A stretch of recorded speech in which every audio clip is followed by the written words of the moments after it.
said we keeping it real with Wanda B.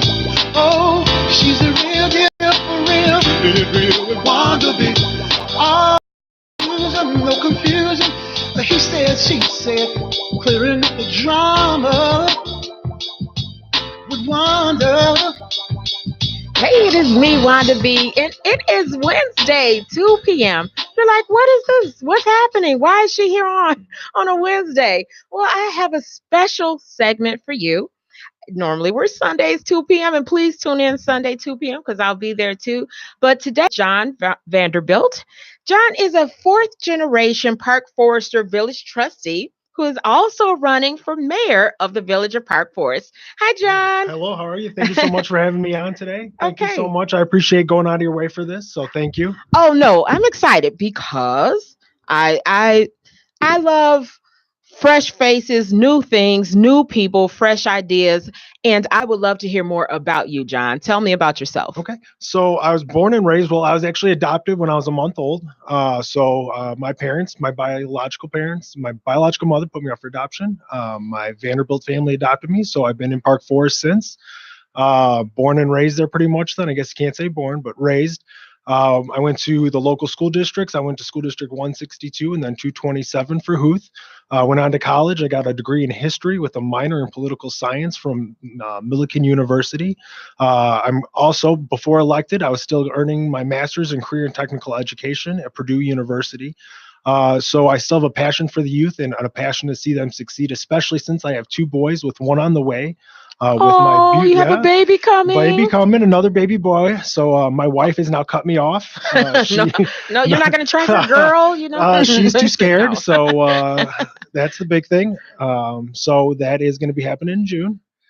So that's exciting. So, I just want the same opportunities that I had growing up in Park Forest and for my boys and for the other youth that are in our town. So your boys go to school in Park Forest? Not yet. They're 4, 2, and then one on the way. Oh, you have little ones, 3 under the age monsters. of 5? Yeah, they're fun. No wonder your wife has cut you off. So you're running for mayor of Park Forest. How many other people are running in the race?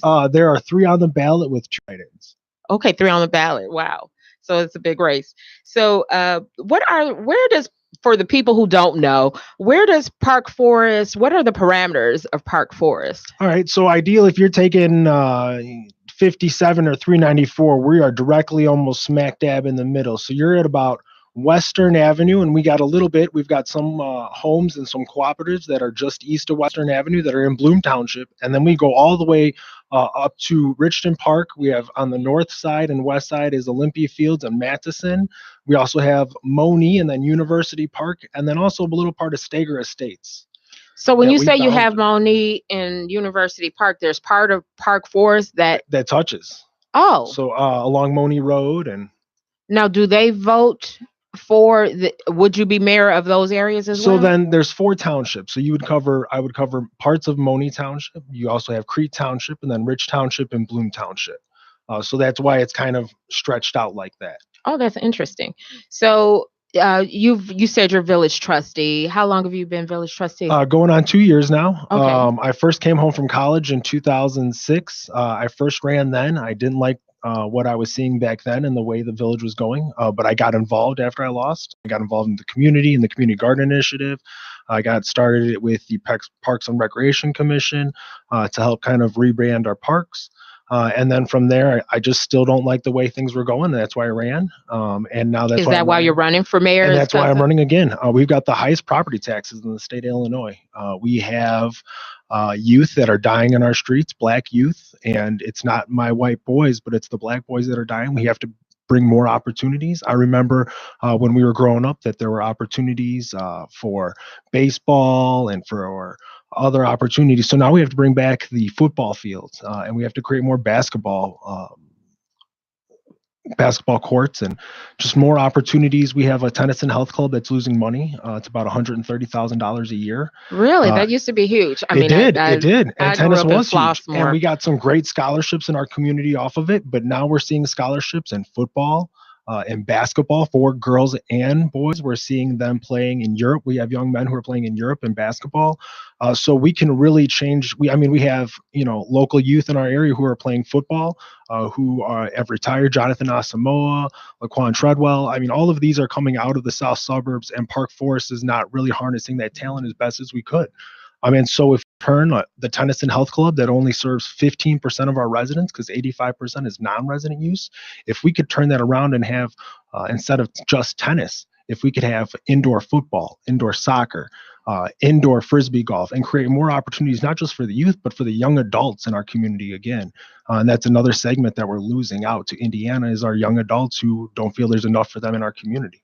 Oh, I would love that. I think that is such a good idea because, like you say, the percentage of youth that play basketball, football are in. You said frisbee. Frisbee golf, I yeah, love it. yeah. So it's just, creating the multi-recreational use facility rather than a Tennyson Health Club that's lost us over $1 million in the past 10 years. Wow. So, what other changes have you seen from? You say you're a fourth generation, which is a long time of living in Park Forest. So, have they been positive, or what changes do you see need to be done? I know you've mentioned the tennis and health. Do you see other changes that need to be made? So my great uncle was a World War II veteran. He was a radio tank operator. He came back from World War II and started his family in Park Forest. He was a first homeowner on Merrimack Street, and the rest of my family came from Chicago Heights over. And so they were the first families in Eastgate. My great grandfather helped build the house there. When he would get off from the steel mill, he'd walk down 26th Street, and I had heard stories about how he helped build the house. And I heard about all the opportunities that were there from my grandmother and my great grandmother. And so, I know those things can come back. It's just that jobs can come back. So I remember growing up, though, we had, the Norwood Square Plaza, which that's gone now. I used to shop at Marshall Fields. And so we have to relook at what we're doing. We can't keep looking at the way we've done the past and keep thinking we can just keep redoing them. In terms of our property taxes, we have to work on shrinking our budget and not increasing it, but at the same time, looking at ways to supplement the income. So instead of losing money at the Tennyson Health Club, trying to ways to just turn into multi-recreational use facility. In terms of our property taxes, looking at the Aqua Center, we're losing around $230,000 a year in that. And so if we looked at a cost analysis and showed that we could turn into a year-round facility. It's not year-round? It is not a year-round facility. And so doing things like that to where we're also maximizing our employees' pay rate, because you're also going to hear that we have inflated pay scales, which that's a whole nother topic. But if we have these facilities and they're only temporary and not year round, then if we make them year round, then really you've created jobs. You've created the job there, and they're creating the pay scale. I've also held property tax workshops. I'm the only candidate. So we've got another one who's running 16 years that she's on experience. We've got another man who has lost his re-election for a trustee. And yet I'm the only one throughout the entire time that I can remember and that I've even done work on up to the current mayor when he first ran, is actually held property tax workshops for our residents that teaches them where their taxes go to and teaches how they can also appeal their property taxes. And so that's something that I brought, and I'm the only one who's brought that for our residents. And in fact, I'll be having another workshop next Saturday at Freedom Hall in Nathan Manilow Freedom Hall Theater in Park Forest from 12 to 3 p.m. And we're going to bring some experts in to just talk about and explain what the property taxes are, how the school districts fit into all that, because that's another issue is the school districts and how we can help them. I love that because it's nice to hear that as a village trustee in your current role that you're bringing education to the village, that not only that you live there, but you're helping others while you're there. So that is next Saturday, 12 to 3? Yes, that'll be next Saturday, 12 to 3 p.m. Okay. So you mentioned working with things with taxes and property taxes, and I know everybody complains about taxes and the rising cost of taxes, so that definitely sounds like something that people would care about. And so I know that Park Forest, was incorporated in 1949. And I mean, you mentioned your great grandfather being there. It sounds like he was around like Yeah. during those times. Has the infrastructure of the community changed a lot since then, Uh, or how has it? you definitely, the community has changed. We were a first heavy white community. And as things changed, I saw the demographic change where it was a 70-30 white community to a 70-30 black community. And yet one thing has still remained the same, that we are open to veterans, that we're open to people, that we're a diverse community, and still in religion, in color and creed. And so that's still what is the one thing that's unique about Park Forest, is that even though the demographic change has flipped, you could say, the identity, but it hasn't. The identity is still same, of volunteerism, of helping another person out whenever they're in need. And I still see that on a daily basis in our community. And that's something that, even though you can talk about the white flight, you can talk about the recession and the homeowner flight, and how we've kind of got to where we have with the vacant homes throughout the south suburbs. But you can see some other communities where you don't see that type of community involvement. Even with our community schools, you see more involvement with our parents showing up to activities, walking their kids to school. And that's what really makes the difference, and uniqueness of Park Forest still the same, no matter what. You mentioned the schools, and I'm a parent. I live in the Chicagoland area, and there is so much talk of schools closing. There's talk of, I'm not even sure why sometimes what is happening in the school systems that make schools have to close. But that is that's at the forefront of what parents are concerned about, is where will their children go to school? Why are the schools closing? And so I'm curious, is that something that has come up in Park Forest? Absolutely, Wanda. Thank you for bringing that up. So, as a trustee, I was able to get the village board to agree to start an education committee that's going to start at look at really ways that the municipality and the school districts can start working together. Growing up and going to the two different school districts in town, I really saw, as I came back home from college, there was really wasn't. It was a fight almost against our kids against your kids, and it wasn't, let's create career pathways, let's create identities for our kids to grow. And it was like, no, we're each going to take care of our own. And that's why I was proud to really see that the board agreed to start that education They committee. did. They did. And so I want to, as mayor, we're going to grow that out of the committee. We're going to grow that out of to the community. The village has no paid grant writers on staff that are full time. So one of the things that when you start talking about school districts is they not only have one, but sometimes two full-time paid grant writers. And so that education commission can now grow and start including the 6 different school districts we have, because we have Prairie State, 515 Oh, school I district. forgot it. Yep. That's part of Park That's, Forest? yeah, Okay. Prairie State College, I went there. 515. Okay. Then you got 227 Rich Township. So I'm also an alumni. And then my wife from Crete-Monee, 201U, which also the Education Commission, I'm not kind of break off here, but the Education Committee also took a stance on the closure of Talala Elementary, which I'm very proud of, that we actually helped stop the closure of a community school in Park Forest, and that we might have to take another stance on the closure of Rich East. And so that's why No, I'm are they very, thinking of closing Rich East? the talks, for a long time, the district hasn't put the money into it. It's a capital improvements for over 15 years. And so now they are talking about how much capital improvements have to go into it. But that's why we have to elect good school board representatives for our election, April 2nd, for 227, that will save Rich East, and that will save our community schools. So that's just as important. So then kind of we can break back, and then with the Education Commission, with that stance on Talala. But if we're getting, so we've got 515 Prairie State College, 227 Rich Township, 201U, 163 Park Forest, Chicago Heights. Then you have 162, and that is Mattison, Park Forest, and Richmond Park. And then you have 194, that's the Stager School District.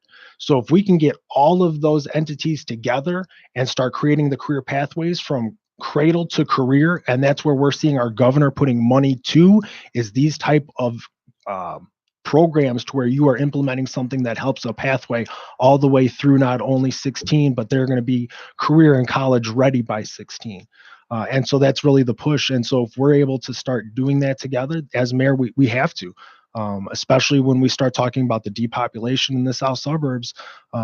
This is where we can really start making a difference. Wow, That is exciting. You have some very innovative ideas for Park Forest. Yes. You just hearing them, you can hear the growth. You would hear Mhm. who wouldn't want their child from cradle to college or to career Right. to be ready. I mean, that is exactly what you want for your children, and I like that you have a plan that makes sense. So Thank you. the water department there, or the water plant. Now, I didn't even know Park Forest. Okay. I mean, reading up on this, I'm like, Park Forest has its own water plant. Oh, Yeah. where is it? Yeah. Where is the water So the plant? water plant is actually on Water Street, Broomfield. Water and Forest Street, and Okay. so it's kind of tucked in by the railroads there. So we have a purification plant. We also have a distribution system with over 70 miles of water mains. And recently we are up to about 20 miles that we fixed with about another 50 to go. 50 miles 50 of so 70 miles altogether, and we've fixed 20 miles. So we've got another 50 miles to fix. The big thing is the cost is around $1.5 million a mile. So that's going to come on the backs of taxpayers unless we get more businesses unless we start incentivizing home ownership and start incentivizing commercial development. So this water plant, what the thing is we have Park Forest, and the great water department we do have actually has won numerous awards and is one of the best tasting waters in the state of Illinois. And I'm coming to Park Forest come to on taste now, the water. come on, and it's 15th in the nation. Okay. So we have the best tasting water, but with depopulation, we were a community over 31,000. We are now of a community of over 21,000. 1/3 of our community of Park Forest is now gone. That means the water still has to be pumped for the farthest part of our community as if it was 31,000. So the pressure stays the same. So that water is just being reused. We have to start looking at ways to harness the best tasting water in the state and in the nation, and really start selling it either in 5-gallon drums, because now companies will actually get tax credits for using locally water sources. So if you go to Menards, they're actually selling water that's bottled in Illinois now by municipality sources. There's places in Indiana that are actually bottling on a large scale. And the other thing is people need to know is our water table. We get the water from the moraine aquifer, and it's actually been rising, because a lot of communities are getting off of their well systems because they're coming up to the same problem as Park Forest is. Their wells are getting old, the plants are getting old, the lines are getting old. So what can we do to offset that cost? So a lot of communities to the south of us are going with private water sources. Companies or municipalities to the north of us, like Chicago Heights, are still going to Lake Michigan water. So Park Forest has something that is a self-sustaining model for communities. And I want to now sell water to maybe Moni, Olympia Fields. We actually have a water line that goes directly under Route 30 that connects to Olympia Fields. So we need to get into the talks about offsetting that cost to sell them our water and to get them off Chicago Heights and onto the best tasting water in the state. How creative. And it seems like, why didn't anybody think of this before? Actually, there was a trustee 20 years ago who did think of it, and he was ran off the board after he was elected. And so I'm keeping his dream alive. He had always dreamed of bottling it. We in small, plastic bottles, that's not going to be resourceful enough. But if we're finding 5-gallon drums, we're then creating a cyclical economy to where we can then provide the jobs to have the bottles manufactured in Park Forest with our manufacturers that we have, and then entire produced. municipalities getting it from you, then that would Correct, be huge. exactly. And private companies then would be getting the bottled water from us, the bottled gallons. So yeah. So I'm glad you're fearless. Yeah, you're not afraid to bring this back up. We have to have a vision. We have to have a vision. We have to do something with our water. Otherwise, we're just going to see continued water bills go up, because we're not going to see another 10,000 people moving to Park Forest in the next 2 years. We have to start being intelligent, and we have to start having a vision of what we're going to start seeing this community be. And even the south suburbs, we're not going to regrow 10,000 people in Park Forest overnight. in 5 years. Yeah. But we need to start at least incentivizing families. And that's one of the other things. How would you incentivize families? Absolutely. So for home ownership, right now, if you want to get a property in Park Forest, you have to pay the back taxes on them. So the previous owner who didn't pay their bills, there's still a lien on the property. And that lien could be anywhere from $5,000 to $25,000. And Park Forest and the current administration believes that you have to pay for that full amount when you buy that property. That even goes for commercial properties and residential. One of the first things I'll do in office, I will work with the board and I'll work with the administration to make sure we start incentivizing, and we promise that we'll knock that down to a reasonable rate of $1,000, $5,000 if you promise to have a homeowner within that house for 5 years. So that we're guaranteeing home ownership in the community. For businesses, if you promise to stay in the community for 4 years, 5 years, we'll knock the back taxes off as long as you promise to stay here. So you have a plan to actually bring back some of those 10,000 people that have left. Or at least some of the businesses that we've had, exactly. And so we are going to actually have a Steak and Shake coming to Park Forest. Really? Yeah, Steak and Where? Shake. It's going to be on Orchard and Route 30. It's actually going to be M&M Buckley Construction. Melvin Buckley is the owner of the first African-American owned Steak and Shake in Chicago. It's right there on Halstead at UIC campus. So I'm giving you a shout out, Melvin.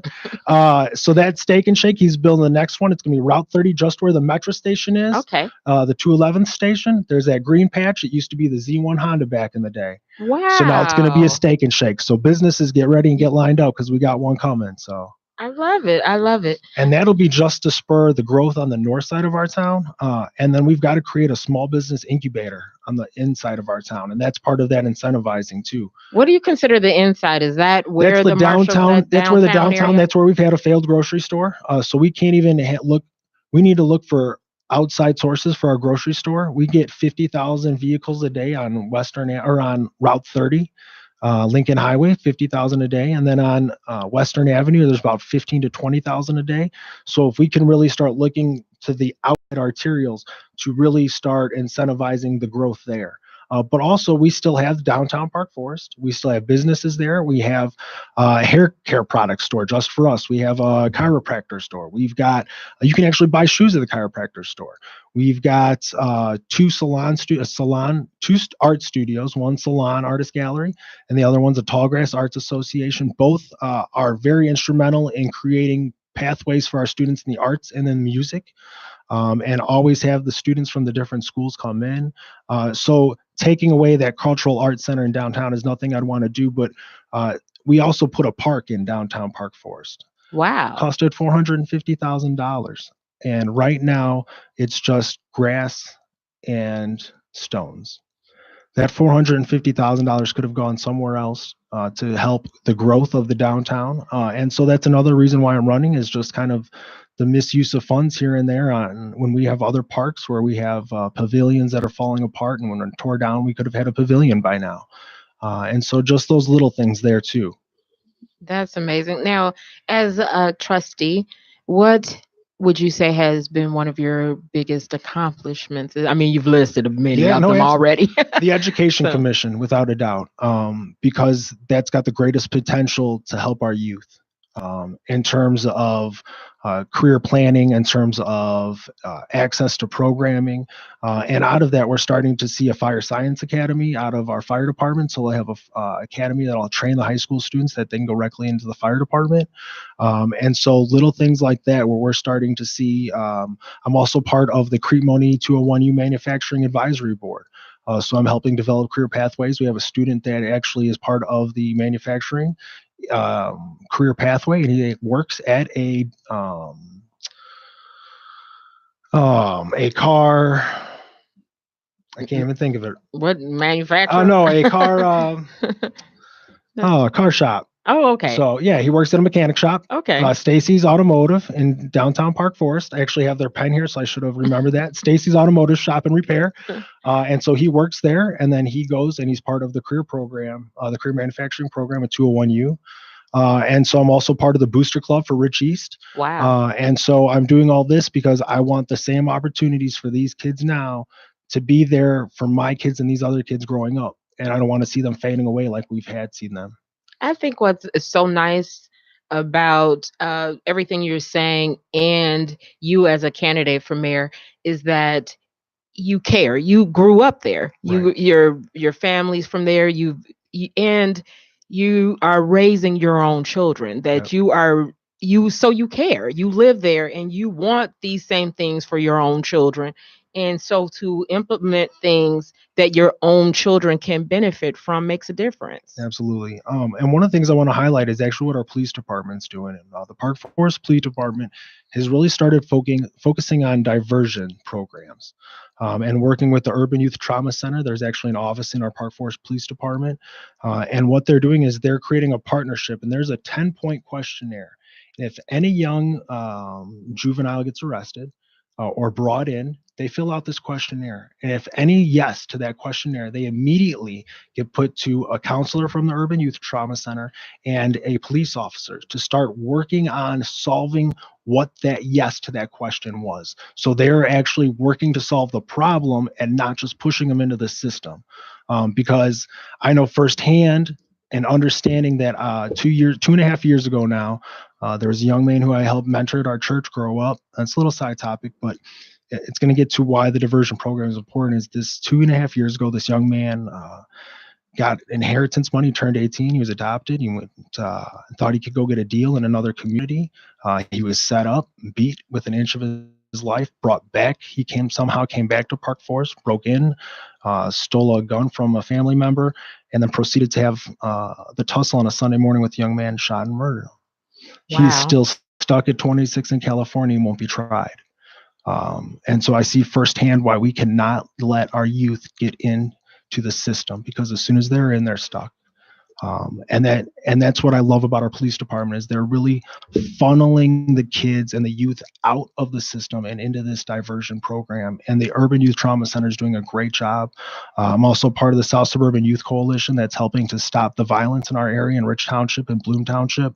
And so we're really trying to partner with them to see what other programs we can offer and try to implement with the Urban Youth Trauma Center. So if there's questions where they don't have programs to fill in, we can start finding those programs. Oh, I love that, because if every town, village, city did that, where would crime be? Our private prisons wouldn't have to exist. They wouldn't have to They wouldn't exist have if to exist. everyone found a way to divert or find out what the problem was before it even got to that point. Right. That is an excellent. Chicago, listen to that. We need to implement and that's some of this. Chief Menino, the Park Forest Police Department. I mean, they're doing a wonderful job. So I just wanted to mention that, because that's where we're seeing the biggest turnaround in our youth in the community. Because before it was, hey, you're going to go clean that street for the next 20 hours for the next couple of weeks. And then they'd come back and they do the same thing.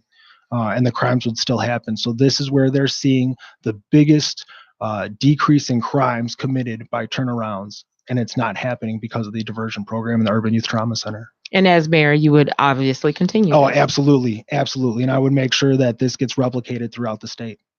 I love it. So what makes you different? You mentioned there's other candidates that are going to be written in.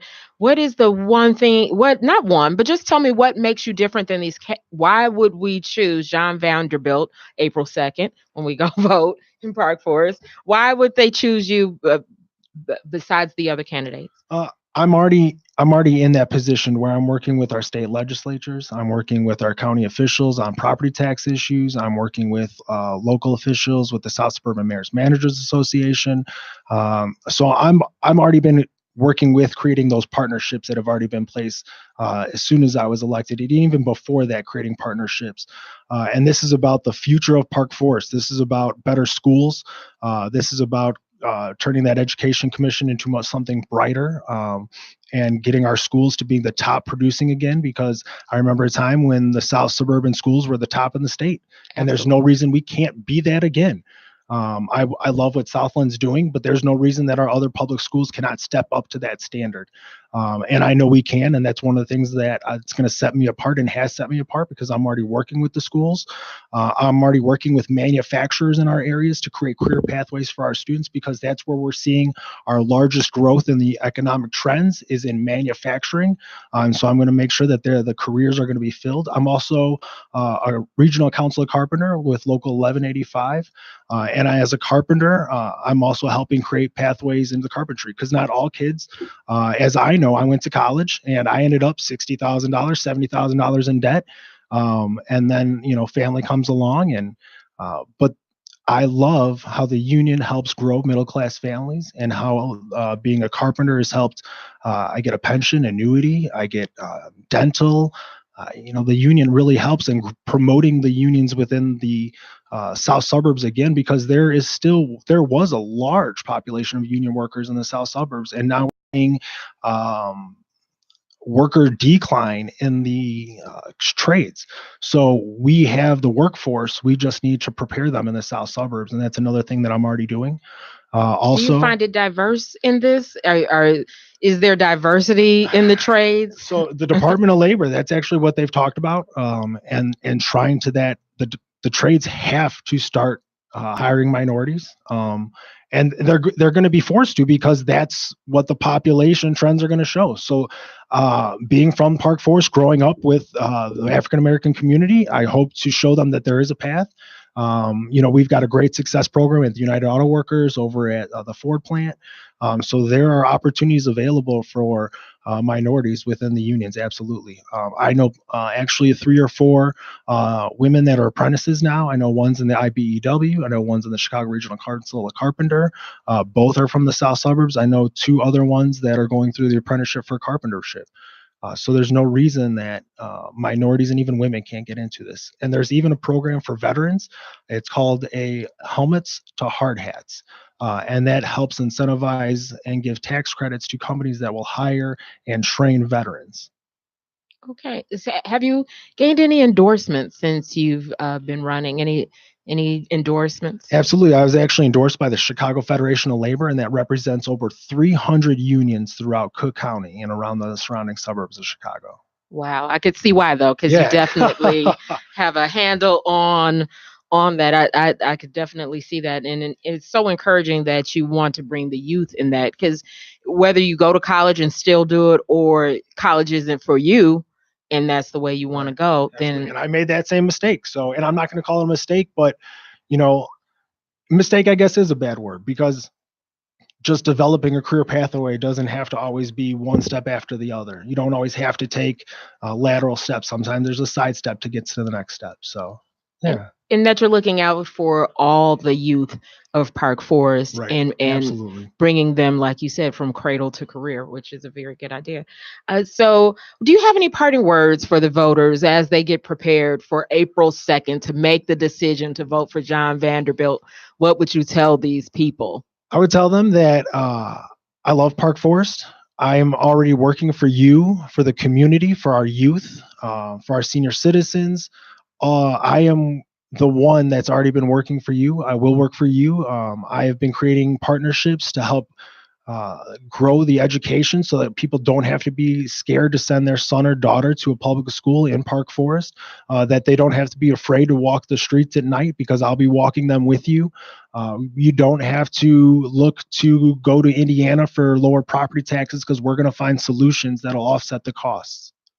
And that's one of the things that, as I lived in the south suburbs, people moving to Indiana, and I love that you're thinking of all of this. You're well-rounded in your thoughts for Park Forest, whether it be for the children, for the community, for the businesses, and that is a beautiful thing, to have someone genuinely care about their town growing. And you could be someone who wants to fly. I mean, and that you are making that decision to make it better. Right. Absolutely. And we could have, my wife and I could have left, but about 3 years ago is when we also were going on the anniversary of when Officer Tim Jones was injured in this line of duty.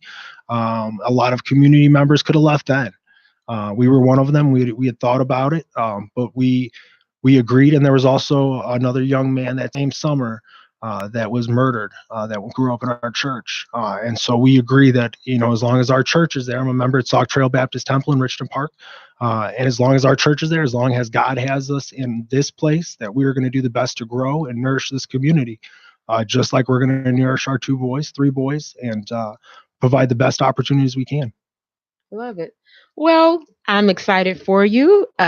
You guys, voting is so important. So please, if you and I'm not telling you who to vote for, but at the same time, be educated. And I like to bring you some of that education so you can make educated choices. And hopefully, all the candidates are sitting down and telling you exactly what their plans are. And before you vote, just voting for them because they're your friend, or the really knowing what their plans are for you, for how they affect you, how they affect your children, what are their goals for your children, for your home, your property taxes, and things like that. So make educated decisions. And I'm so glad that you're brave enough to sit down and say exactly what you plan to do, what your goals are. So I appreciate that, John.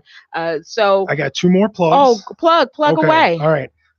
Next Saturday, March 23rd at Nathan Manilow Theater, we're going to have Why is Park Forest the Higher Property Taxes in Illinois? We're going to have that workshop. And then also there's going to be something at Family Video. I'm partnering with Family Video. They're doing a lymphoma. There's a video store that's still There open. is still a video store. It's actually one of the top sales in the South Suburbs. Family Video and Sauk Trail. It's going to be 12 to 3 p.m. I'm going to partner with other businesses and residents as we talk about childhood cancer, lymphoma. It is the number one blood cancer in adults and number 3 cancer overall among children. It's at the Family Video at 373 Sauk Trail. As your next mayor, I'll work continuously to support local causes like this. So please come out. And that's what this is about, is supporting the community, not just me. So thank you. So that's your third event that you have going on, Yes, besides the property taxes at Yeah. Nathan Hall. Mhm. And plug that again as well. That's So Saturday at Nathan Manilow Freedom Hall. That's going to be from 12 to 3 p.m. That's 410 Lakewood Boulevard, and that's going to teach. And it's not just for Park Forest. It's actually the owner of South Cook News is going to be there, and then also a financial expert who comes from Harvey, and he's going to talk to us also, and just tell us about how Park Forest and how the South Suburbs got here, and what we could do to possibly fix those solutions. okay. I would love for you to leave those events. I can continue to promote those events. I'll put that on my Facebook page for the people who tune in or listen to Wanda B. I'll be mentioning those again Sunday at 2 p.m. when I'm on, so you guys can go get some help. And we didn't even talk healthcare, because you just brought up a whole nother angle that you plan on helping people with, and that is just great. So voting. What do you want to tell the people to do April 2nd? Vote Vanderbilt April 2nd. You can check me out, Jonathan Vanderbilt, for Mayor of Park Forest, on Facebook, Twitter. Are you on the social media? Tell us how to reach you. So Twitter, it's Vanderbilt for Mayor. All right. And tune in to He Said, She Said, Sunday, 2 p.m. And vote. I'm not going to tell you who to vote for, but vote for John Vanderbilt then. April 2nd in Park Forest. Thank you, guys. Thank you, Wanda. Thank you so much. Thank you. You are listening to He Said, She Said on IntellectualRadio.com. Oh, she's the real deal, keeping it real for real, keeping it real with Wanda B. All inclusion, no confusion. But he said, she said, clearing up the drama with Wanda.